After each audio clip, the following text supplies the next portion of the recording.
Just as God in the Bible designs and creates animals and plants and humans according to his wishes, now we are learning how to design and create life. Yuval Harari thinks big for a living. Not so long ago, he was an obscure history professor, but his 2014 book, Sapiens, changed all that.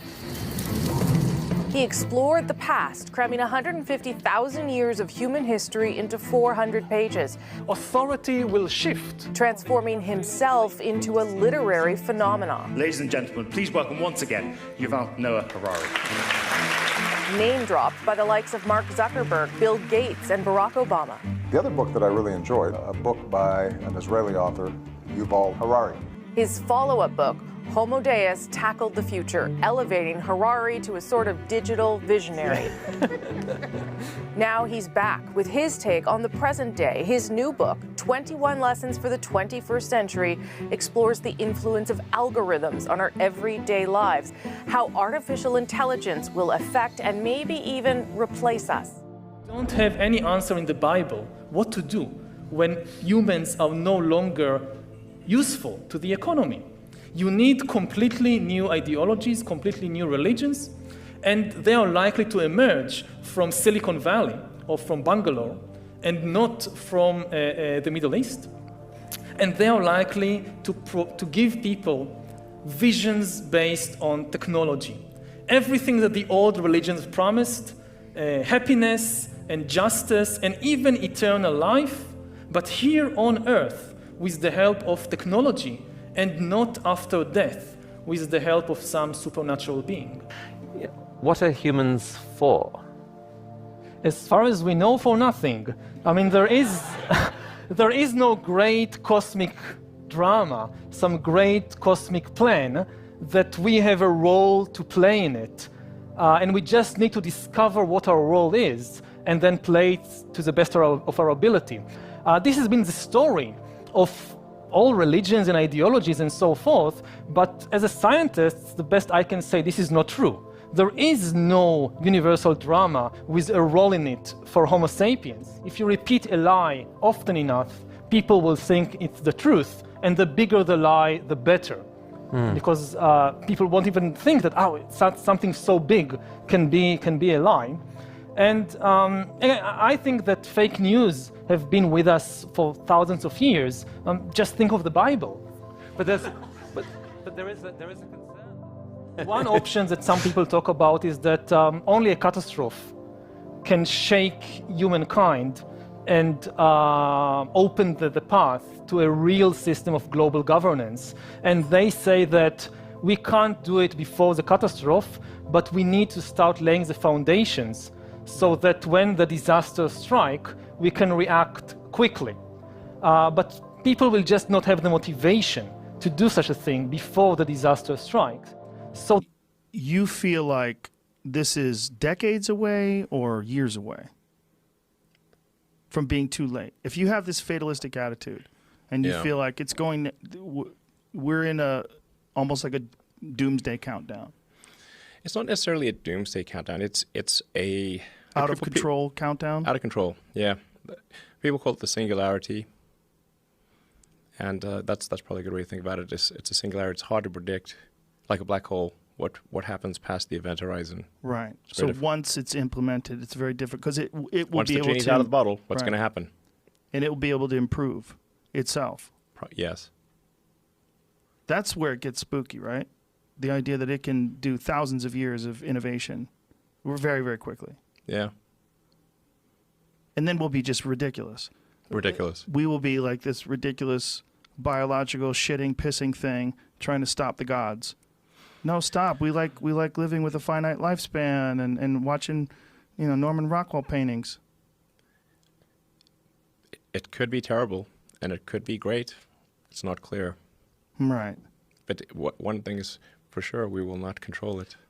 Do you think that it's likely that we will merge somehow or another with this sort of technology and it'll augment what we are now? Or do you think it will replace us? Well, that's the scenario. The merge scenario with AI is the one that seems like probably the best. Like For us. Yes. Like if you can't beat it, join it. That's Yeah. you know. So from a long-term existential standpoint,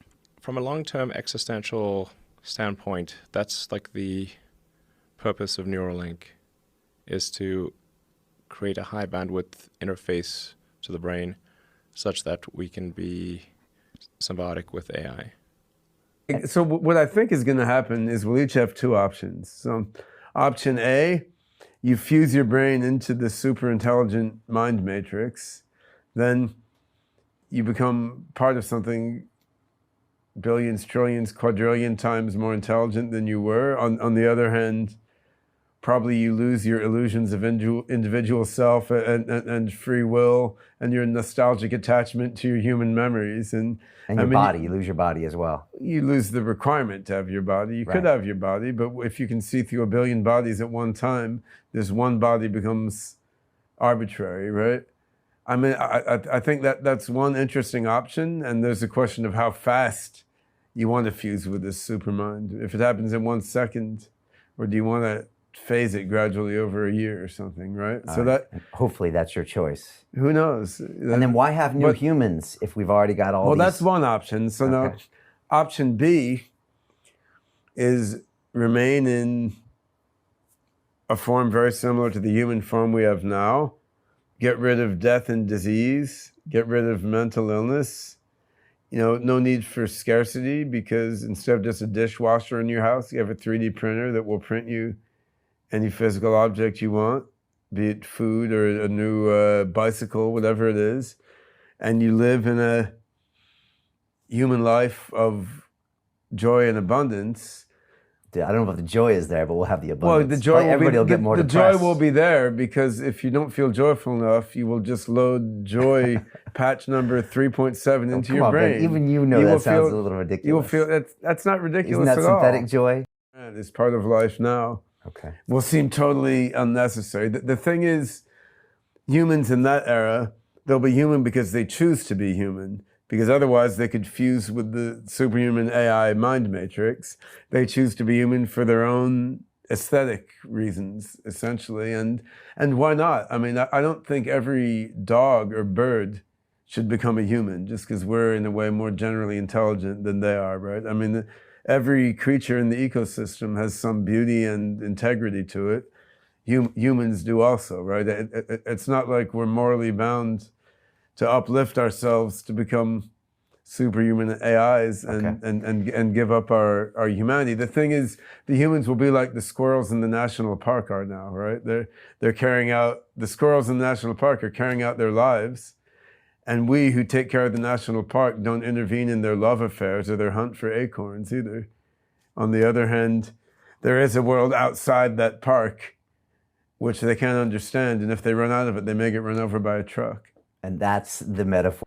On the other hand, there is a world outside that park which they can't understand, and if they run out of it, they may get run over by a truck. And that's the metaphor for what AI and the singularity brings to humans. Well, either the squirrels can upload and join the people and become super intelligent, or they just remain the squirrels in the park. Okay, hopefully I have that. Chapter 13. Then I stood on the sand of the sea, and I saw a beast rising up out of the sea, having 7 heads and 10 horns, and on his horns 10 crowns, and on his heads a blasphemous name. Now the beast which I saw was like a leopard. His feet were like the feet of a bear, and his mouth like the mouth of a lion. The dragon gave him his power, his throne, and great authority. And I saw one of his heads as if it had been mortally wounded, and his deadly wound was healed.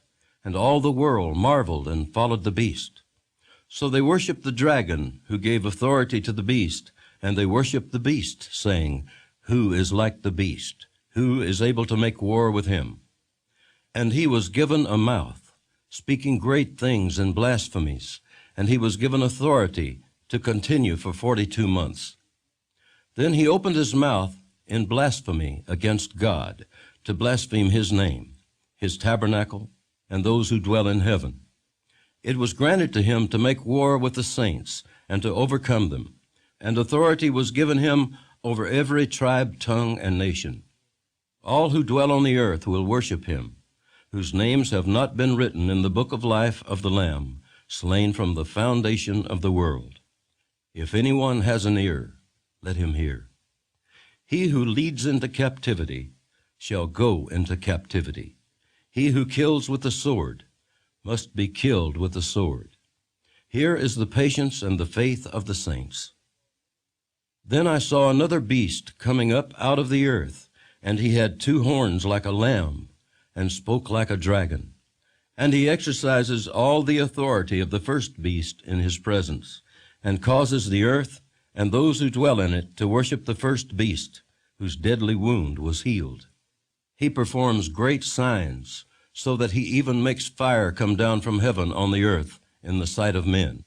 And he deceives those who dwell on the earth by those signs which he was granted to do in the sight of the beast, telling those who dwell on the earth to make an image to the beast who was wounded by the sword and lived.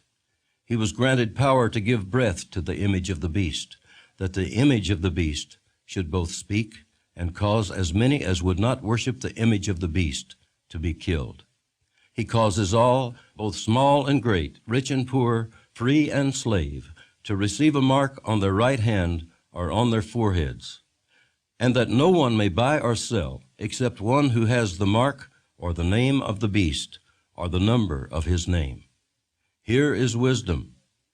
Let him who has understanding calculate the number of the beast, for it is the number of a man. His number is 666. When they arrest you and deliver you up, do not worry beforehand or premeditate what you will speak. But whatever is given you in that hour, speak that, for it is not you who speak, but the Holy Spirit. Now brother will betray brother to death, and the father his child, and children will rise up against parents and cause them to be put to death. And you will be hated by all for my name's sake, but he who endures to the end shall be saved. So when you see the abomination of desolation, spoken of by Daniel the prophet, standing where it ought not, let the reader understand, then let those who are in Judea flee to the mountains. Let him who is on the housetop not go down into the house, nor enter to take anything out of his house. And let him who is in the field not go back to get his clothes. But woe to those who are pregnant, and to those nursing babies in those days. And pray that your flight may not be in winter. For in those days there will be tribulation, such as has not been since the beginning of the creation, which God created until this time, nor ever shall be. And unless the Lord had shortened those days, no flesh would be saved. But for the elect's sake, whom he chose, he shortened the days. Then if anyone says to you, look, here is the Christ, or look, he is there, do not believe it. For false Christs and false prophets will rise and show signs and wonders to deceive, if possible, even the elect. But take heed, see, I have told you all things beforehand. But in those days, after that tribulation, the sun will be darkened, and the moon will not give its light. The stars of heaven will fall, and the powers in the heavens will be shaken. Then they will see the Son of Man coming in the clouds with great power and glory. And then he will send his angels and gather together his elect from the four winds, from the farthest part of earth to the farthest part of heaven. Now learn this parable from